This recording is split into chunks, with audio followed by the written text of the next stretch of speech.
এটি হলো সত্যনারায়ণ মন্দির। দেখুন এইখানে তুলসী মন্দিরের কাছে এটি ধূপ আর মোমবাতি জ্বালানো হচ্ছে। আমিও নিয়ে নিয়েছি ধূপ আর মোমবাতি।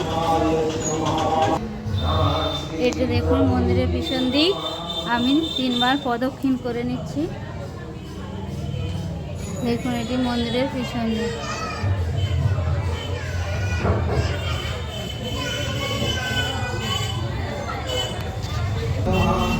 দেখুন প্রদক্ষিণ করছি।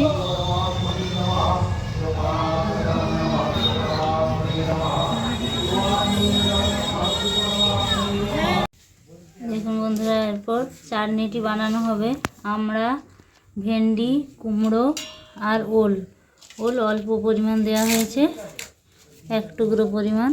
আর আমরা দেখুন বেশি আর কুমড়ো দেওয়া হয়েছে। এবার এটির চাটনি বানানো হবে। দেখুন চাটনিটি বানানোর জন্য কড়াই তেল দিয়ে 5 ফোড়ন, শুকনো লঙ্কা আর তেজপাতা দিয়ে একটু কষিয়ে নেওয়া হচ্ছে।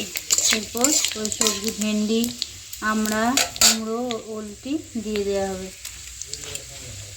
দেখুন দিয়ে একটু কষিয়ে নেওয়া হবে। দেখুন পুরো সবজিগুলি দেওয়া হয়ে গেছে।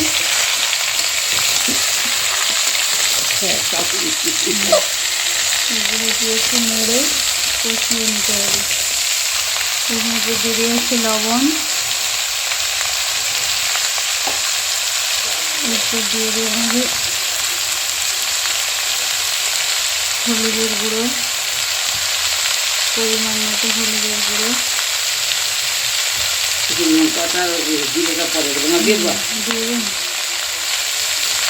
আর যখন দিয়ে দেওয়া হচ্ছে লঙ্কা গুঁড়ো 1 চামচের মতো আর জিরে গুঁড়ো 1 চামচ দিয়ে একটু ভালোভাবে নেড়ে পুরো ঢাকা দিয়ে দেওয়া হবে। দেখুন পুরো একসাথে যেমন মিক্স হয়ে যায় মশলাগুলি। দেখুন এটি নেড়ে ঢাকা দেওয়া হয়েছে। একটুক্ষণ অপেক্ষা করা হবে, তারপর নেড়ে আবার খুলে কষিয়ে নেওয়া হবে। এইখানে দেখুন ডালটি সেদ্ধ হয়ে গিয়েছে। আর এরপর ডালটি কষানো হবে। আমরা এটি 1 কেজির মতো মসুর কলাই ছিল। দেখুন ঢাকাটি খুলে আরেকবার নেড়ে নেওয়া হচ্ছে। এরপর অল্প পরিমাণ জল দিয়ে দেওয়া হবে। যেমন সবজির থেকে অল্প জল বেরিয়েছে। দেখুন এটিতে অল্প পরিমাণ জল দিয়ে দেওয়া হচ্ছে। এবার নেড়ে আর একবার ঢাকা দেওয়া হবে। এইভাবে মাঝে মাঝে নাড়তে হবে। দেখুন এটি কষিয়ে নেওয়া হয়েছে। এরপর জল দেওয়া হচ্ছে। দেখুন কত সুন্দর সেদ্ধ হয়ে গেছে। তখন 1 কাপ পরিমাণ জল দেওয়া হয়েছিল, এখন হাফ মগের মতো জল দেওয়া হলো। এখন এটি একটু ফুটতে দেওয়া হবে। আমরা ভেন্ডি, ওল সমস্ত কি সুন্দরভাবে সেদ্ধ হয়ে গিয়েছে। দেখুন এটি একটু ফুটে উঠেছে। এবার আলু চাল বাটাটি দেওয়া হচ্ছে। হাফ বাটির মতো আলু চাল পেস্ট করে দেওয়া হয়েছিল। দেখুন দিয়ে কিছুক্ষণ ফুটতে দেওয়া হবে। তারপর দেওয়া হবে গুড়। দেখুন ফুটে উঠেছে। এবার দিয়ে দেওয়া হচ্ছে গুড়।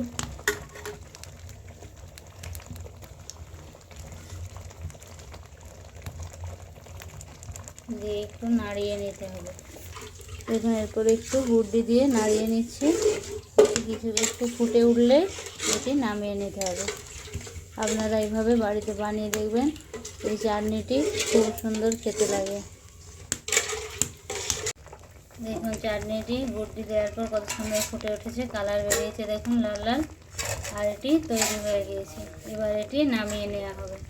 এইভাবে আপনারা বাড়িতে বানিয়ে দেখবেন। এই চাটনিটি খেতে খুব দুর্দান্ত লাগে। দেখুন নামিয়ে নেওয়া হয়েছে, চাটনিটি তৈরি হয়ে গিয়েছে।